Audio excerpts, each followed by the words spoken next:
Welcome, everyone, to another episode of Dynamics Corner, the podcast where we dive deep into all things Microsoft Dynamics. Whether you're a seasoned expert or just starting your journey into the world of Dynamics 365, this is your place to gain insights, learn new tricks, and make development fun. I'm your co-host, Kris. And this is Brad. This episode was recorded on July 5th, 2024. Kris. Yes. I'm done with Fridays, by the way. I just have to put that out there. Another Friday. It's another Friday. But this Friday, we had a great conversation. Great convo. We had the opportunity to talk with two OG dinosaurs from the community about being OG dinosaurs. With us today, we had the opportunity to speak with Waldo and AJ Kauffmann.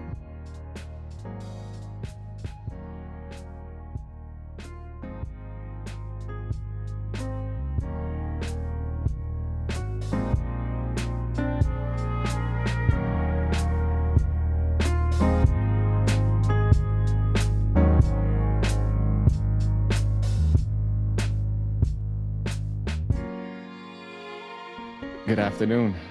Hello. Hi, how are you? Great. You're not at the resort? No, I'm at work at the moment. Oh, I was expecting to see the fabulous background. Well, I wish I was there. So. Yeah. I do too. Christopher seems to be at some resort. Yes. Yeah, I'm in my in-laws, so they have a nice setting background, so it's nice and warm. Yeah. Except this morning, Cool. It's a little chilly. And he has the mountains, which is a nice view too. Of the mountains It's up a very, here, yeah. very surreal. Hello. Hello, good afternoon. How are you doing? Hello. Doing fine. Great. Oh wait, is AJ joining? Then I'm off. Okay, so nice to see you, Waldo. Have a nice Hey weekend. AJ, how are you? You never Always know who thankful. will show up. It's always a surprise. Okay. Are there more surprises like this? We may have more, to be honest with you. I may have More a surprise. surprises, even more. Okay. Yes. That's what we do on Friday afternoons. Is have a show full of surprises, or an episode full of surprises. Well, it's a Friday recording, Kris, so I don't know. I know. We'll have to see what I happens. know. It's already started off poorly before the two of you joined, so we'll see. Nothing well ever happens on Fridays when it comes to doing podcasts, I have found, but we'll charge through anyway. I'd like to thank you both for taking the time to speak with us today. I've been looking forward to this conversation, and I wanted to have a conversation about this for a long time, and even have some more questions after seeing some things I saw posted this morning. You probably saw them a long time ago, but we're a little bit behind you. But I was excited to talk to you about AL developers for OGs, or dinosaurs, which I saw that you guys both had presented a session together at BC Tech Days recently, and I thought no other perfect time than to talk to somebody about that, and people to talk with about that, than the two of you. So I appreciate it. Because we are dinosaurs, or? I think you may fall into that dinosaur class, but dinosaurs are great. Define dinosaurs then. They are extinct, so. Yeah. True. Well, some dinosaurs still exist. Aren't alligators dinosaurs? Or aren't there other animals that they consider dinosaurs? Some of the other reptiles that they say have been around for a long time. I heard they're related to chickens. So Chickens, exactly. Oh. Okay, so maybe we're not chickens. But before we jump into it, for those that don't know of the dinosaurs that we are, would you please take a moment to tell everyone a little bit about yourself, Mr. Waldo, sir? I'm Waldo from Belgium, development manager at Effective Business Solutions. Been in the community, or let's say contributing to the community for quite some time, being MVP for somewhat like 16 years. I'm still doing what I do. Excellent. Because- 16 years. That's a long time. Or 17 years. 17 years. Wow. Yeah. There must be What did you- something like that, yeah. That's a very long time. So when did you start working with AL development? I started in 2001. 2001. Wow, that is a long time ago. Yes. And then I ran away from it because Why I did was you run like, away from it? this was not what I wanted to do. I actually wanted to do like C# kind of development. So I ran away, and then my new company asked me, "Yeah, you have experience in Navision. Do you want to do it in my company?" I was like, You "Okay, got pulled back.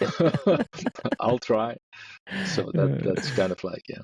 It how I seems that started. happens to all of us. I ran away to go for a year to go work at a company managing a C# development group and product. And then after a year, I got pulled back into it as well. It seems like it's one of those things. Once you join, you can never leave, as they say. So, Mr. AJ, sir, tell us a little bit about yourself, please. I joined the Business Central world, I think about 1 year later. It was in 2002. Rookie. Sorry. So what was that, Waldo? Sorry. By the way, everybody calls me AJ. My official name is Arend-Jan, but yeah, it seems to be difficult outside of any Dutch-speaking countries, and there are so many of them. So they renamed me into AJ. That's fine. I listen to AJ as well. I'm currently working as a CTO for Lumos 365, a UK-based company, and we are, of course, an ISV and a partner in the Business Central world. I started back in 2002, and quickly found out about the community and started contributing a couple of years later. Actually, encouraged by the famous Luc van Vught, who actually taught me CAL development back in 2002. I was in his classes. Wow. And actually my hometown, where he was at that time an employee of Navision Netherlands. How funny.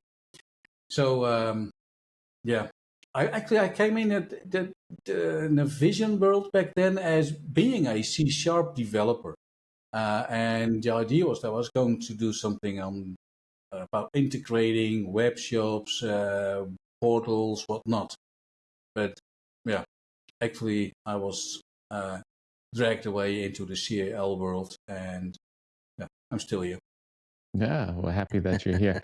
It's odd to hear someone come from the C# world, at least in my experience, into Navision way back in the day, because I know a lot of people came from Pascal or Delphi, or they worked with those types of languages, at least when I started back when I was a young boy. So going from C# at that point to Navision must have been quite an adjustment for you, to say the least.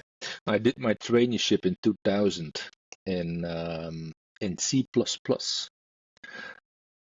I think it was Borderland C++ Yes. 4 or something like that. I did my traineeship and I absolutely loved it. And that was where I was like, yeah, this is what I'm going to do like the rest of my life. And day one, it was decided differently. So it's good. We're happy that you're both in the community and working with. And the AL language has been an evolving language rapidly, or had been evolving rapidly over the past several months. It took several years for them to get to this, but the momentum seems to gets moving. And one of the things to talk about is we talk about, and I had conversations with you before about, what are the changes to the AL language? How rapid they're coming, where's the language going? And then also for us OGs, how do you keep up with it?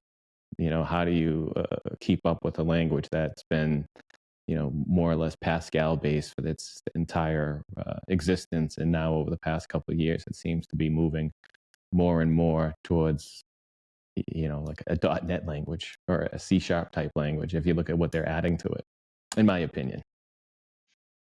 it's starting to look really cool. Yes. Yeah. Absolutely. Yeah. I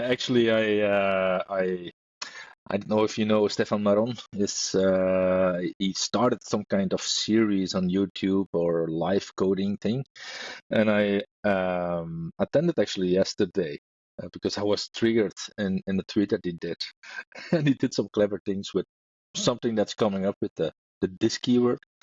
It was pretty interesting to see where AL is going on that as well. Yeah, absolutely. Yeah, I saw that too, and I saw your comments. I did watch that with the error info wrapper, I think is what he was exactly. talking about yesterday. And then I saw this morning the message that's in the preview for AL about the tyranny. How do you say that? Tyranny. I can't even pronounce it. Tyranny conditions, or what is it? Yes, within AL. So now you'll be able to do the question mark, like the C# language, and I'm just, I think it's going more. So to go back to what you had talked about at BC Tech Days with AL development for OGs, what are some of the most recent enhancements that you like about AL, the AL language and development as it has gone through, as you had kind of talked about with your presentation? Well, AJ. The idea is actually to go over a number of topics, not actually related to each other. Well, they are related because they are all about AL and Business Central development. But topics that actually change for those who bridge the gap between C-side and CAL development to Business Central and AL development. You have a number of changes there. It's not just a different language, but the whole development experience is changing. So Waldo and I were actually kind of listing topics that are changing over time and changing for those who take that the step towards AL development. And we came up with a list that we could probably talk for a whole day, more than maybe even 2 days if you give us the time. Oh, we have 2 days worth of time. It's Friday.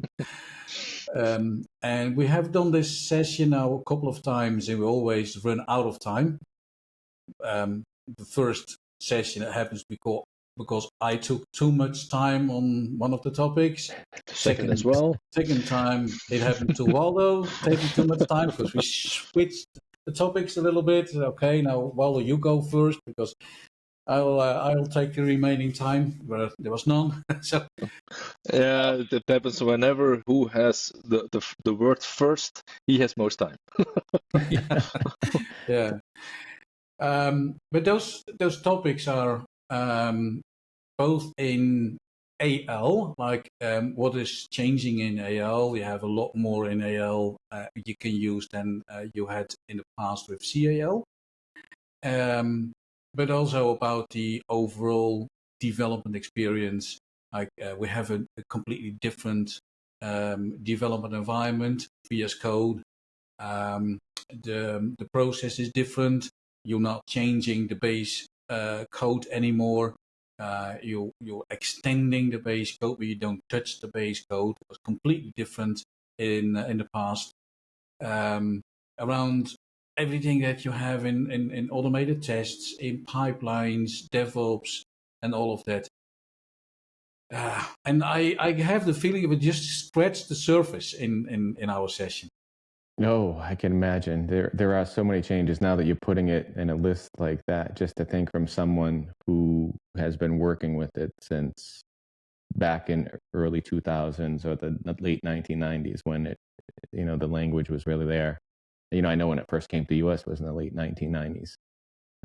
When developers started working with it, when you had the object designer built within the application. And now, as you'd mentioned, you're over now into using VS Code to develop an AL extension. And the nice thing is, in a session like that, it is very recognizable to touch whatever we're coming from. But because everyone who is there, or most of the people who is there, is an OG, is a dinosaur. right? And whatever you talk about, like, do you remember the object designer? And do you remember how we did source control? We didn't. Or I was who going did? to say, who And remembers and that? and It's, so that is actually always a very nice touch point, like to emphasize how much we progressed since back in the days. And it's I mean, I just came to it during the session, but it was always called the object design, or the way we did our stuff. It was always called simplicity, and that was I always hated that word. I always, like, from the first day that I did Navision, or because I mean, whatever is simple to do, probably we are doing something wrong at that point, or we are not doing enough.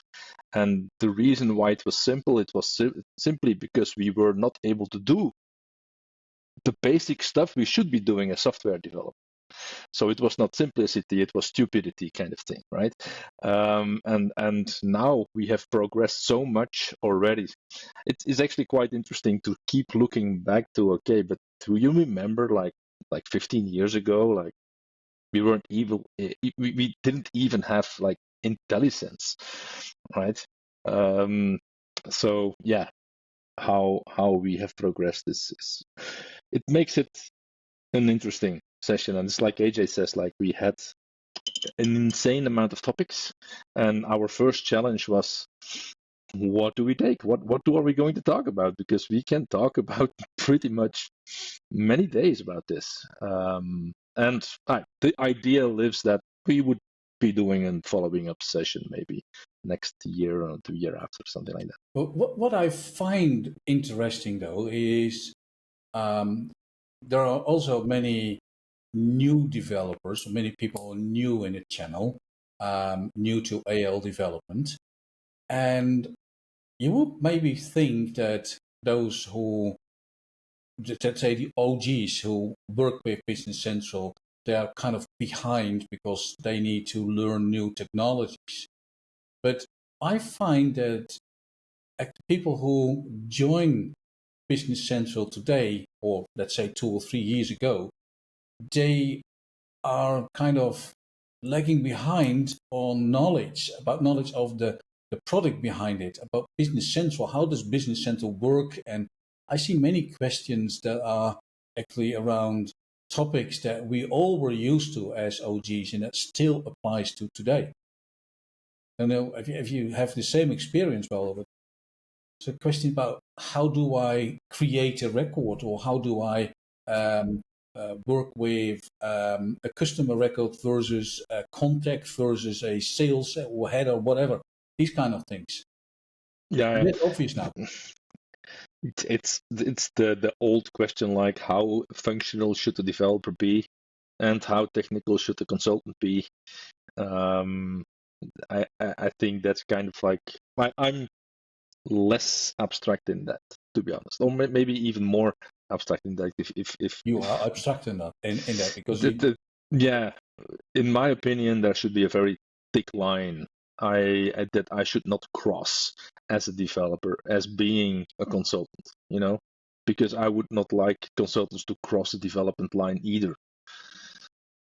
That doesn't mean we shouldn't have knowledge, right? I need to know what an invoice is, and how an invoice is posted, and now what a ledger entry is, and how I can get to the data, how much I normalize my data, and how I shouldn't be doing that, and why.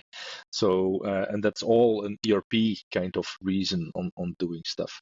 But yeah, it's hard to explain, but no, I understand that. That is a Yeah. challenge that I see. And it's also, I think the line when we first started, there really wasn't a line because the application itself, as you said, was simple and there weren't that many, people implementing it or working with it. So a developer and a functional consultant did cross that line. So you kind of did all of the same roles. I know early on when we first started at the partner I started at, there was a few of us that worked on this, and we had to do pretty much everything. And it wasn't until years had progressed where there started to become more and more users of the application, which involved which therefore led to having more need for someone to implement or develop or work with it. I think that line, again, if you deal with the OGs, a lot of people still don't have that line. They think that, a lot of the functional consultants or technical consultants may think that they can develop the same way like they did years ago because they knew enough then. But I think yeah, enough, right? That's a enough. simplicity Yes. that I'm struggling with. Just as an example, yesterday I had a meeting with a customer. He was seeking advice to someone who had knowledge on NAV5. And I mean, I'm part of an organization. I'm actually a small company in a bigger whole kind of thing, and the bigger whole found that customer and was trying to find some knowledge in the bigger organization. So that came to me, and I was like, oh, no, please no. Okay, I'll have a talk with the customer, and the first thing he says, look, we are very happy with our NAV5 database, but now we want to do Power Automate. And I was like, no, you're not happy with your 5 database or NAV5 database, because functionally it might work, but you cannot extend it. So you're not happy. The bottleneck is exactly what you're happy about. And you're not happy about it. The answer would be pretty simple. I'm going to make you not happy by saying Power Automate is out of the question. Yeah, I did that, and then I'm just asked look, let me have a look, and then I shouldn't have asked. So you see the object design, you just see basically every single object being touched at some point by a developer, and you see very physically the simplicity that we don't have anymore. And he asked me, you're the expert, how can you upgrade us? And the simple answer is we can't. We cannot help you anymore. And the reason is simplicity. You know what I mean? Because we have been able to do what we shouldn't have been able to do for years and years and years and years on your database. And people did that, and now it's completely a big mess. So you're helpless. Yeah, but here the point is that those developers who are used to that simplicity are struggling with moving towards Business Central, where you do not have the same level of simplicity, or should I maybe say flexibility, because you simply cannot touch the database or not touch the base application, and that is a concept that they need to get used to, which was actually part of the session that we have. Mm-hmm. And for some, absolutely. For some, it's hard. Others are like, finally, now I don't have to. But yeah, I mean, okay, I'm gonna admit that in the very beginning of AL and creating extensions, it took me some time to get used to the idea that I cannot touch the base application. I had to get used to that. Now I cannot imagine how now I need to shut up. Say again? Now I'm gonna try to not say too much. No, don't hold back. It's Friday. We need to get it all out. Don't hold back at all. Come on, be honest, Waldo. Have you not been in the same position? No, yes and no. The thing is, I have been one of the big adversaries, or how do you say it in English, of anything hybrid and anything that comes close to changing the custom the base app, right? So the code customized base app or hybrid development where you had some AL and some CAL in one implementation. I've been from the starters being advocating don't do it, don't ever do it, do not go that way, ever. If you just want to do AL just because it's cool, and back in the days like NAV 2018, BC14, it was just cool, but it didn't contribute to the complete supportability of an implementation very well, actually, because it was actually quite hard to do. I would say don't do it. Just everything CAL. and then make it convertible to AL at some point when you can. But don't mix and match. Don't do the code customized based at some point. And I remember distinctively in the entire community that I was quite alone in that space. I remember that one as well. We had some discussions. Yes. Yeah. Isn't that caused by OG dinosaur developers that are just like, hey, I could still do it. I might as well just do it for now. Worry about it later. I think that was a common thing. Yeah, and that's where I started to shout, like, just because you can doesn't mean you should. And now there is a sticker. I have a sticker on that on my laptop. Yeah. I need one of those stickers because it's one of those. I've always been an advocate of that. People want to do things because it's cool. It's the new shiny object, but it may not be the most practical solution or the best solution at the time. Yeah, but maybe it was also something about feeling to be in control.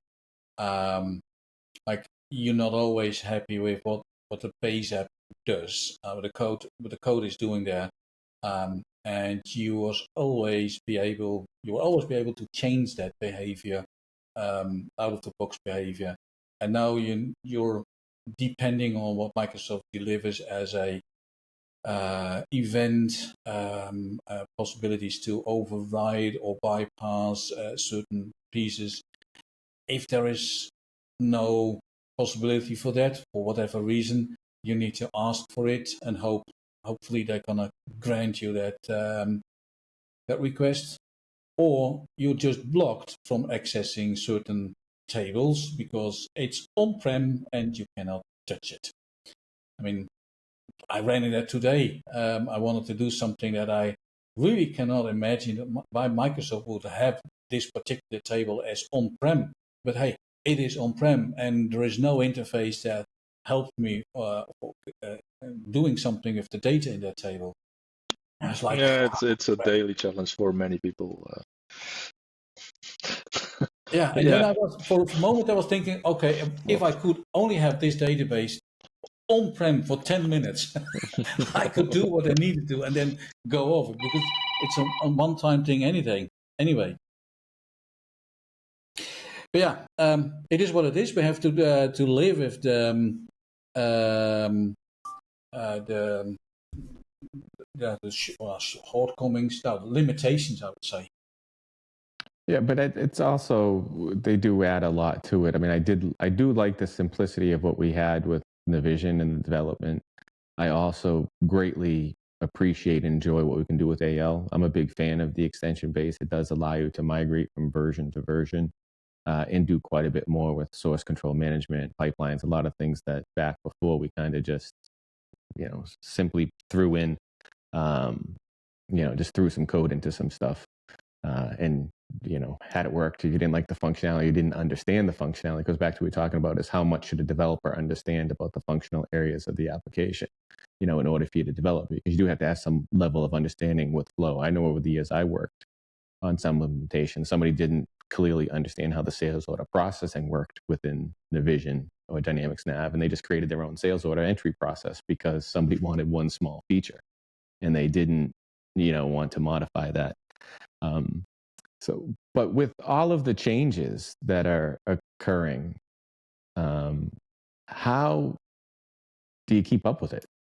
How can someone keep up with it? How, there's younger talent that's now coming into the community that we have that is, they sit side by side with some of the dinosaurs and, they don't understand, or they don't even know. I know I talk with some of the younger talent. I'll mention some things and they've never even heard of it before, or they never even thought of it before. So they're used to working and developing in a contemporary manner. So then you have some of the OG guys that you need to understand the application and how to work with it. I'm curious though, because I'm seeing this quite a bit, and while Brad's doing his thing, do you see some OG developers and even some functionals that used to be able to do development fall out or fall off of the wagon as AL progresses?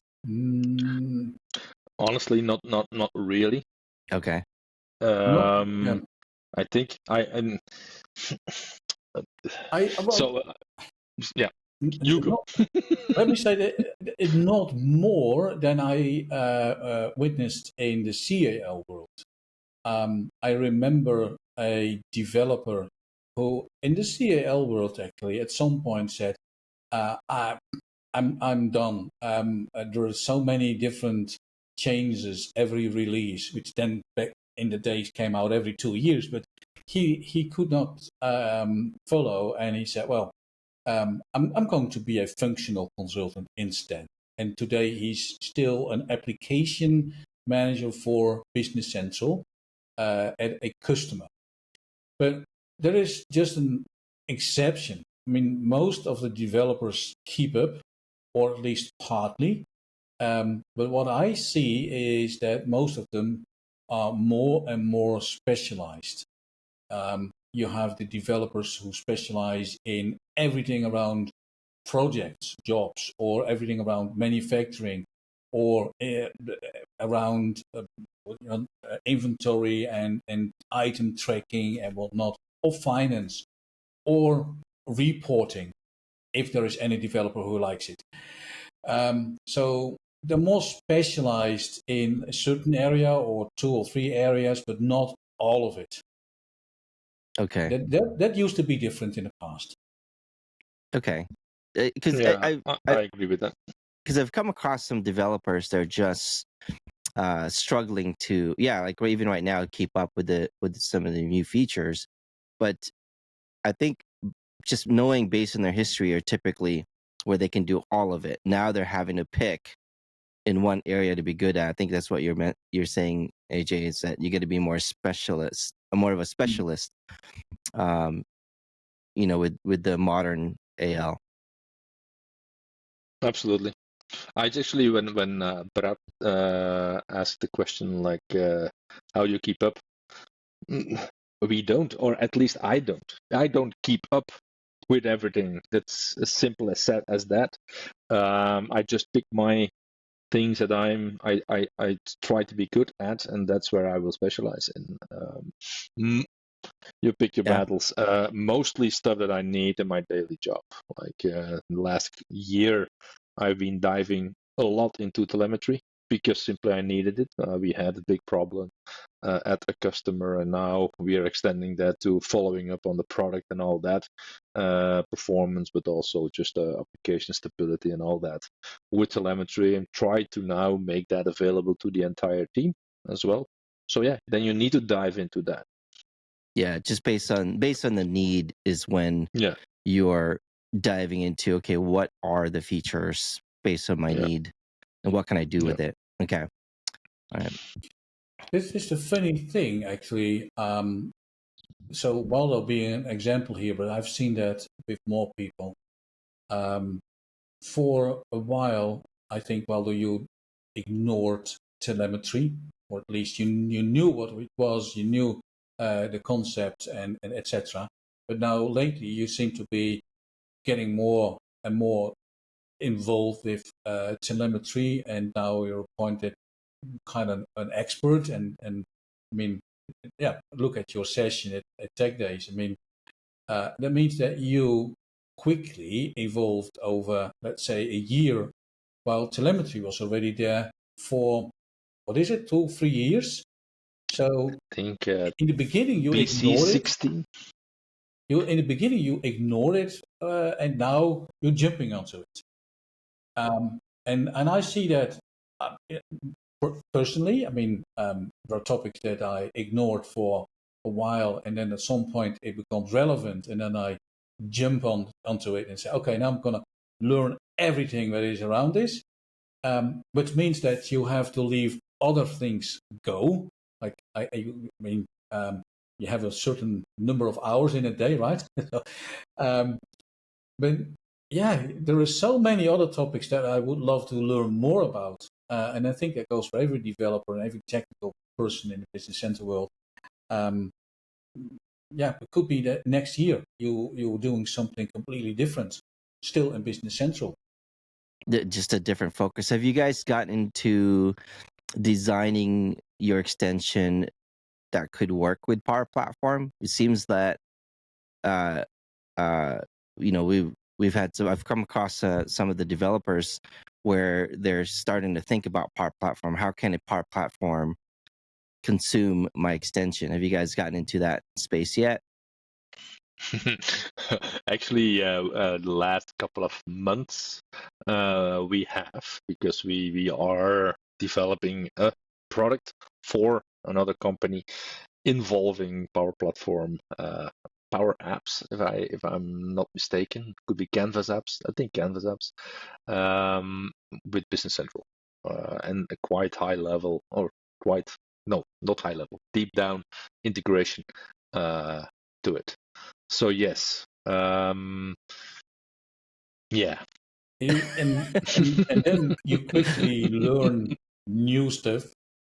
I've been in the same place. A couple of years ago, I actually created an Canvas app from scratch with Business Central data. Back in the days, we did not have synchronization to Dataverse, so everything was working with APIs directly on Business Central. Yeah, been there. And these days, I'm quite deep into Power Automate and approval flows, and Yeah. there are really many things you think, how could I even think that this is a good idea? I spent the better half of the day on Wednesday in Power Automate, and my conclusion is not my happy place. I have a session. I have a session that called it goes by lessons learned from using Power Automate, with especially focus on approvals. And one of the first slides is like, because you can does not mean you should. And what I'm saying there is, hey, look, you can do a lot in Power Automate. You can in Power Automate maybe replace a complete code unit with kind of functions in Power Automate and expose the APIs and do everything in Power Automate. But because you can do that, doesn't mean that it is a good idea to do that. But hey, if you are a Power Automate developer, then you're doing it in that way. I mean, if you have a hammer, every problem looks like a nail. That's simple. Yeah, I'm always curious about that. I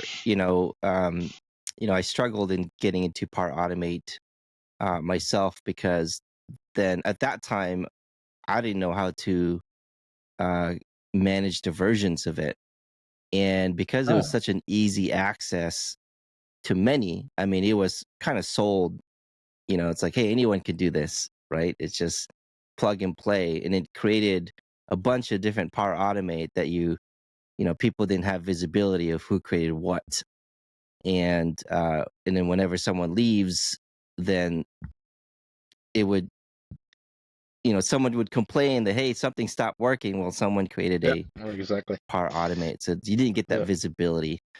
Of course, there's some methods around that now, but it kind of created that, just like similar to what you're saying, Waldo, NAV 2018 and BC14, where you could do it. I mean, it was a habit that many had, and now they have to kind of break out of that and just build in extensions.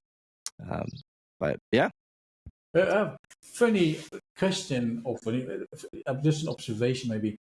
But if you have AL developers not knowing a lot about Power Automate, for example, and you have a Power Automate, they're not called developer because there's no code, right?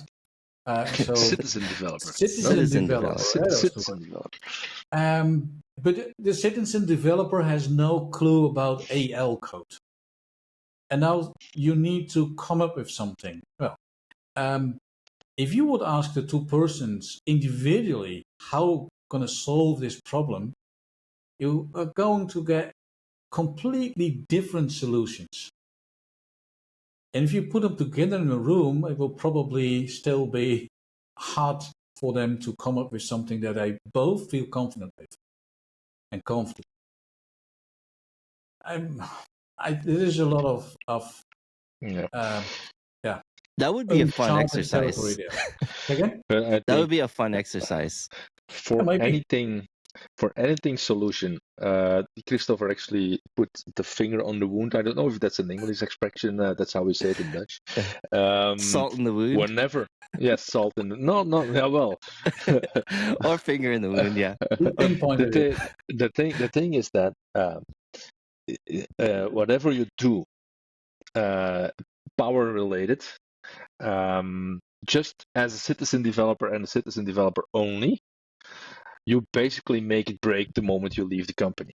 And if you Yeah. do not make sure that you set it up correctly, and then we're already talking more technical than the average citizen developer is capable of. Well, then yeah, if you want to set it up correctly, then you have a decent setup you need to set up. I mean, and maintain and all that. It's not easy. I always compare it with Word. Like if any customer wants us to do anything power, I'm always telling them no. Simple. I can help you, but it's your solution, and you're gonna have to maintain it and all that, right? It's the same as Word. I'm not gonna write your document. I can tell you how to write the document, but I'm not gonna write it. You know.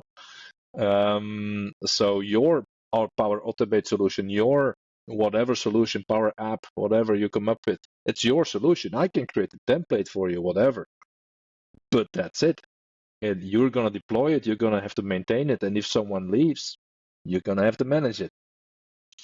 You know what I mean? So yeah. and that is. I mean, there are ways around that. With DevOps, you can set up pipelines implementing on a decent way the deployment of Power Apps and Power Automates.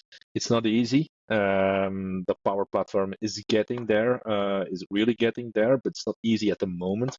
But it is possible, and you can get your way around that so that things are managed in a certain way.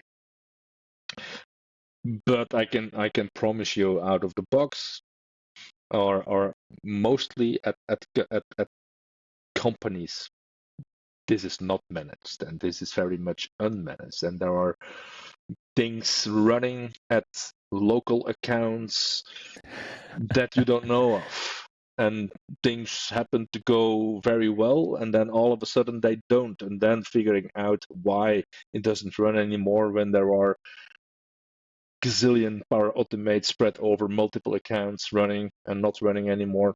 I don't know. Yeah. And that's what we are creating in that, if we are not careful, if they are not careful, because we actually don't know, right?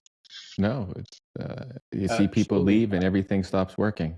I can't tell you how many times I hear those questions that this stopped working. You found out somebody set something up. So No. it for goes once, back I to, totally agree with Waldo. Yeah. oh, we have to mark this on the calendar, the day that you two agree. But it goes back to what you had mentioned before about simplicity. Sometimes, in this case, you talked about the Power Platform and be able to Power Automate and set up some of those tools. The simplicity or the perception of simplicity of setting it up where somebody could just set something up actually can come back to hurt you as well. Because exactly. It's the same story. It's just moved. Yeah, simplicity and easy can sometimes create chaos in long term because it's anybody can just jump in and do whatever. I put it on Twitter somewhere last couple of days. Like, I multiply everything by 300, always. No, it was not on Twitter, but our WhatsApp group. Okay. And then I try to ask myself, am I still able to support if this would be 300 cases, like 300 records maybe, or 300 customers, or 300 users, or 300 whatnot? If would I still be able to do the job that I do today the same way that this would be 300 cases? Hybrid development, would I be able to maintain 300 hybrid customers? I don't think so. That's why I don't want to do it, right? Would I be able to maintain 300 spread Power Automate solutions? I can't. I would never be able to do that. So maybe that's not a good solution. Can I maintain 300 pipelines? Yes, I can. Because that's very centralized, very templated thing to do. right? So that's what I always try to convince myself, like, is this a good idea or is this not a good idea? No, it is a good strategy because what is it? You made me think of the other saying. It's like sometimes the most permanent solution is the temporary solution, where somebody will put something in Yeah. just to get through today, and then that ends Yeah. up becoming the process, and Okay, yeah. then everybody has to work around and try to fix that, and instead of fixing the process of what they originally put in, it's that temporary fix becomes the permanent fix, and Oh you yeah. start fixing things around that itself, and it builds for I years. I think you don't want to know how many business critical processes are running on prototype code. Oh yeah. I think Yeah, we all come across those. Oh yeah, my own as well. But yeah, Yeah. absolutely. there is that cartoon for a complex machine and a very tiny part of it in the bottom. You think that is important. When you pull it away, everything is not, well, certainly not working anymore. Everything falls apart. Yeah, I So remember that. yeah, and that is also maybe historical knowledge. If somebody new comes in and thinks that's not important, why would I do that? That is the other story where you have a couple of monkeys in a cage, and there is a banana hanging in the top. That's a long And story, by the way. yeah, well, I can make that quick, but it actually applies to Business Central. So it goes like one monkey reaches to that banana, and then they get a shower. so, so another monkey tries to do it. He gets a shower, and all monkeys get a shower, right? And then at some point they find out. So if we reach out for the banana, we get wet, and we don't like it. So what they do is when a monkey tries to reach out for the banana, they pull him back, they stop him. And then they replace a monkey. There's a compass new one in. He has no idea about the banana and the shower. So first thing he does is grabs the banana. And then the whole group is jumping on him. Don't do that. Like, and then at some point, the whole group was replaced. Nobody of the original gangsters, original monkeys, are in the group.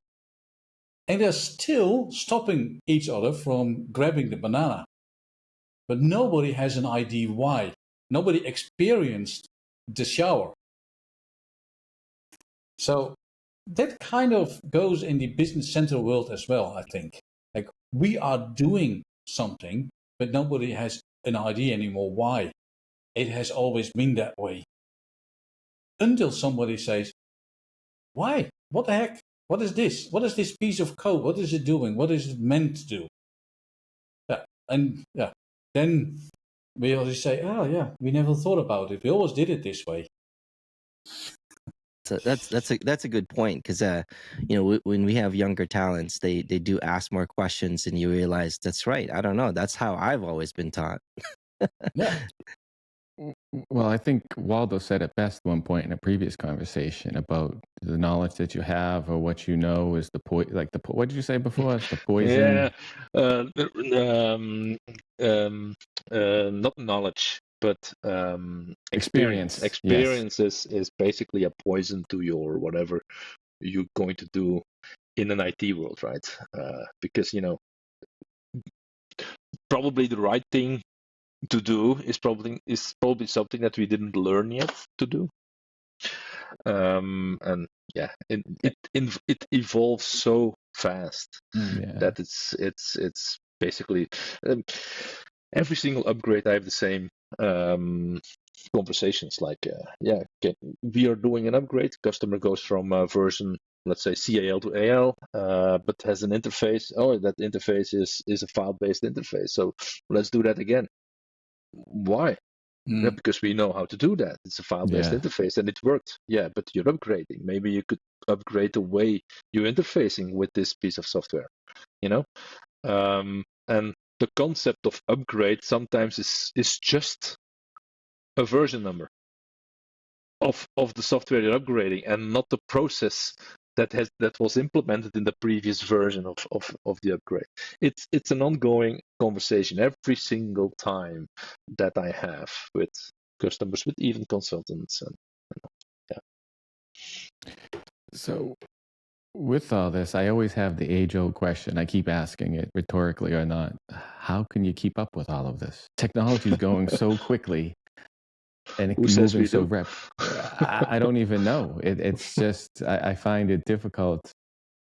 Even just with the AL language. Never mind also with the Business Central and the functionality and technology. Before we had everything encompassed or encapsulated within the application.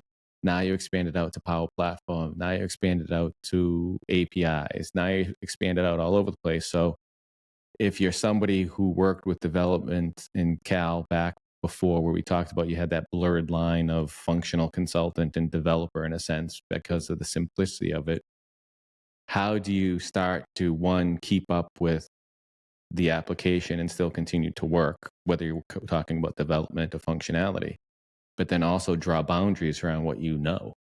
Because if I spend more time trying to learn Power Platform and AL development and the functionality of the application, do I know a little about a lot? And is that enough? Or should I start focusing on AL development and keeping up with the language, keeping up with the functionality, and letting someone else keep up with the other stuff? I think Waldo had a really good strategy I'd mentioned earlier, is that you keep up with it.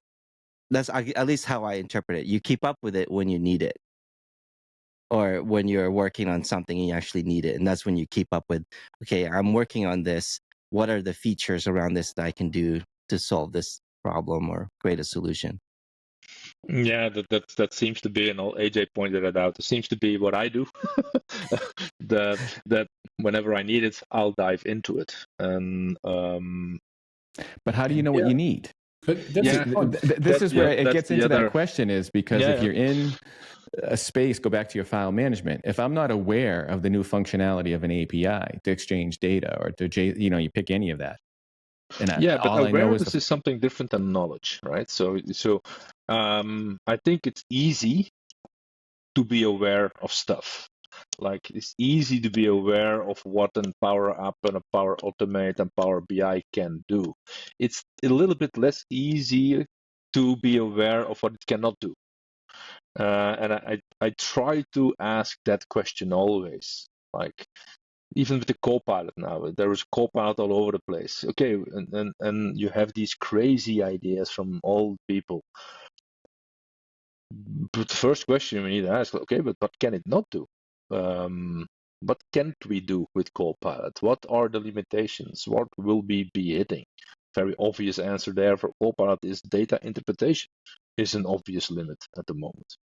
Yeah, it doesn't understand my GL entry. It doesn't understand my 2 terabytes of data that I have in the database. It's just able to talk to me. That's it. So, and that's all. Do I need to have the knowledge on how to talk to it? No. Do I need to be aware what it can and cannot do? Yes. And I think that's still easier to make those, let's say, choices from the moment you try to talk to it. I mean, same with Power Platform. I'm pretty well aware what it cannot do, which makes me being reluctant to do too much with it. As a partner, I'm always talking as a partner, by the way. I'm not talking as that as a means customer. that you at least make a choice between technology A, technology B, because you are aware of the possibilities. You can make at least a calculated decision. And Brad is right. If you don't know that it exists, a certain technology, you're not taking it into consideration. You probably do it in a less optimal way. So yeah, you need at least to be aware of other options. And I agree again with Waldo. You need. It is not so difficult to be aware. I mean, if you take in your let's say weekly number of blog posts, news, etc., watch some videos, You don't have to dive into every detail. If I look at the what's new videos from Microsoft around the release, I don't watch all of them. I pick those that I think are relevant, and for others, I probably do a quick view or say, well, I know that there is something around this or this topic, so I hope I remember that next time that I may need it. But that's it. So that is a way to keep up, and it's the awareness point of it. See, that's something that I tried to follow because I found I couldn't keep up with it. And it is to at least have awareness to say how I remember. Now, how I remember what I'm aware of is another story, because sometimes I forget what I'm aware of, but the dinosaur brain doesn't have it, because at one point, I know personally, I tried to keep up with it all in a sense of, knowing how to do it, how to work with it. And you just end up running yourself in a circle, I think, because the change comes too fast and it's, not practical to know how to do it all. But at least if okay, well, if we come across a file transfer, now there's a new way, maybe there's another way to use an API to send the data or something, right? Just as an example. So it is a challenge. It is a struggle. And again, how far do I go? And that's why I'm at now. And maybe you set your bar higher than I. I mean, when I tell people, hey, there is going to be contract management and subscription billing in the next version of Business Central, then people might think, oh, wow, he's an expert. No, that's all I know. Nothing more at all. It is good. No, it is good. But the awareness I'm is aware. key. Yeah. No, that's. I started sleeping better at night going with that kind of philosophy. Where I'll even say I started messing around with Power Automate and Power Platform and creating some of those flows early on. And then I finally said, you know what? I know they exist. If it comes into a place, I'll say, hey, can we use one of those for this? And then talk to somebody who knows a little bit more about it than I do, to see if it works. And I find that's a better way, at least for me, to work through all of this, from a dinosaur perspective, or even from someone who would be new to it. Because again, for them, it'd be the same case. The sea is getting bigger with technology. It's not getting smaller. So I'm thinking, what is knowledge? I mean, knowledge that you can recall immediately the moment you need it. Like, you know exactly how to start a new app. You know how to work with events, or just these things, the daily development tasks. But in the past, I have done my work with, for example, item tracking. But that knowledge is at least outdated. It's rusty. It has vanished maybe. But I know there is something like item tracking. I still know. I'm still aware of it. Now, I've not used it for maybe 2-3 years now. But the moment that I need it, I need to dive in because I know it is there. And the first thing I will do is maybe look up, are there any changes? Was something released? And it will take some time to gain the knowledge the moment you need it. But I cannot carry it along all those years. I mean, your memory, what you need for your daily job, I think it's quite limited. You cannot remember everything. You're not a hard drive. You don't have a hard drive in your head. So the awareness now we have central queue. So the knowledge is actually the ability to decently prompt these days, right? Well, knowledge to prompt. You hit on another point, and that's what I started to focus on. And even with others, I was talking about with the MB820 test, where you could use learn. Right? Sometimes it's not a matter of memorization. It's a matter of knowing where to go to find the information you need when you need it. Right? So it's the same thing with, like I said, with development in a language. A language, to me, you can learn a language. If I wanted to learn Spanish, if I'm a native English speaker, I can't. But I still need to understand the fundamental concept of what am I trying to say. So I think even with development is understand what you're trying to do logically, and then you can learn how to do it if you know where to go to get the information. I'm not saying you have to go look at code and copy it, but at least you can go and learn and how to understand the syntax of a language. Yeah, it's better. It's more than Similar to just the prompting. syntax, of course, but yeah. Yeah, well, I'm keeping it simple just for my simple mind this morning, but It's Friday anyway. yeah, it's Friday and it's already been a disaster for me. So it's par for the course. It wouldn't be a Friday if it wasn't. Right. Now, I must say, now I was thinking about this earlier. All of this us dinosaurs, things haven't been easy, right? The last couple of years, because I mean there was a new language, and we had to take this extensibility into account. And then all of a sudden, there is like something like source control that is mandatory because we cannot work in team without source control anymore. And then now also Microsoft is applying all these new things, like every month an upgrade, breaking changes.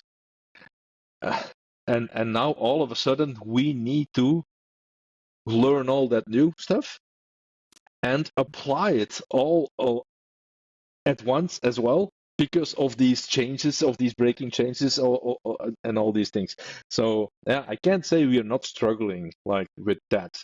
Trying to implement our own product, try to make that repeatable, trying to be next measure compliant, try to not break, but in the same thing, try to align with Microsoft breaking stuff, our stuff in line.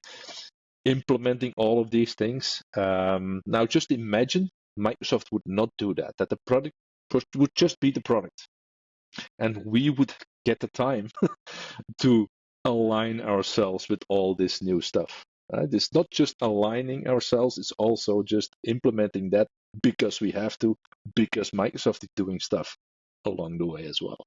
So, I mean, yeah. Give us a break, let's say. Yes, thank you. Yes, A 1-year pause. There is something to be said with slowing down a little bit. And do you really need to? Do you really need to go that fast to keep up with the competition? And what I mean by fast is put in a lot of these things that they're doing. Exactly. Yeah. So it's.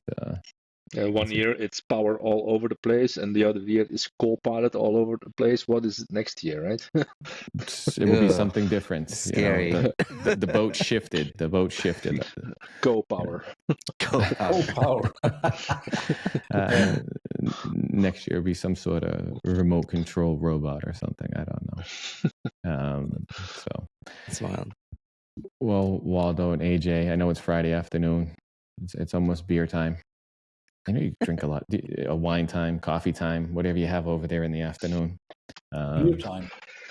It's going to be beer time this evening, yes. Yeah, well, I wish I could. I'm ready for a beer right now, to tell you the truth. So, I'm sorry. Just pretend you're on the other side. I think I'm about to. Pour myself a whiskey. It's 5 o'clock somewhere, right? Yes. Yeah, I can change my clock on the time zone. Thank you both for taking the time to speak with us. I really do appreciate it. It was insightful. I always enjoy coming with you. Jesus, I can't even talk. I always enjoy talking with you and appreciate the comedy too.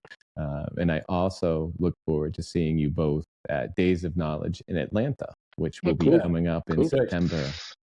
Looking forward to that. Yeah, September 12th to 14th in Atlanta, Georgia. So everybody else should attend and participate, and then be able to sit down and have a beer after 5 o'clock with everybody and have continued conversation. Atlanta time. Yes, 5 o'clock Atlanta time. Well, for you could have it earlier because you could pretend it's. You could say it's 5 o'clock back home. I'm staying on the time zone. Let's start our workshop. Until then, if anybody would like to contact you or see more about some of the great things that you're doing, how can they contact you or see some of the great things you have been doing?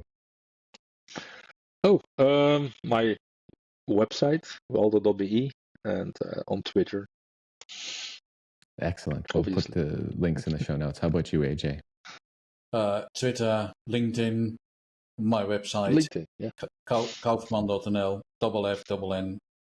But yeah, LinkedIn, Twitter works pretty good. Yeah, I'm a big Twitter fan these days. I like it. A lot of people don't like it, but it's like a place to let loose. It's good. You know what's amazing is that Central Q also reads tweets, and the amount of actually answers it gets from Twitter is actually quite amazing. Wow. Really? Wow. Yeah. So yeah, let's keep on tweeting. Yeah, absolutely. Maybe we can we put some should. code in there. I had some It's things I our wanted to try on collective Twitter. memory. So. Yeah, collective memory. No, that's good. I have to. And that's maybe all. one of the places you should go to if you want to know something that you don't know. Twitter. Like, how do I ask that question to Central Q? You will at least get an answer. That's good. I'll have to try that. Well, again, thank you both, and I hope you have a great weekend. Thank you. Yeah, you too. Thank talk you. to you again Thank you soon. for having us. Sorry. Ciao, ciao. Okay. Bye-bye. See you soon. Bye. Thank you, Kris, for your time for another episode of In the Dynamics Corner Chair. And thank you to our guests for participating.